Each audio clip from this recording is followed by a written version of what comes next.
এই যে স্মৃতি মন্দিরটা দেখছেন, আপনার অত্যন্ত পরিচিত একটি মুখ। এটি হচ্ছে বিদ্যাসাগরের মা ভগবতী দেবী এবং তার সন্তান ঈশ্বরচন্দ্র ওনার কোলে নিয়ে আছেন। এটি হচ্ছে বীরসিংহ গ্রাম থেকে প্রায় 6 কিলোমিটার, অনেকে 6 মাইল বলেছেন, কিন্তু এটি 6 কিলোমিটার বীরসিংহ গ্রাম থেকে। এটি খানাকুল ব্লকের মধ্যে পড়ছে, সেই হুগলি খানাকুল। এবং এই খানাকুলের মধ্যে পাতুল গ্রাম বলে রয়েছে, পাতুল গ্রাম, যেটা এই গ্রামেই হচ্ছে বিদ্যাসাগরের মা ভগবতী দেবী। সেই ভগবতী দেবীর মামা বাড়ি ছিল এই জায়গায়। এখন এই জায়গাটা ফাঁকা।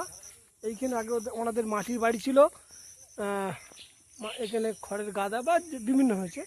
এবং ওই যে টিনের চালটি দেখতে পাচ্ছেন, এই টিনের চালটি, এইখানে ওনাদের মানে এই ভগবতী দেবীর মামাবাড়ির যে মুখোপাধ্যায় পরিবারের তার এক সন্তান ওখানে বসবাস করছেন।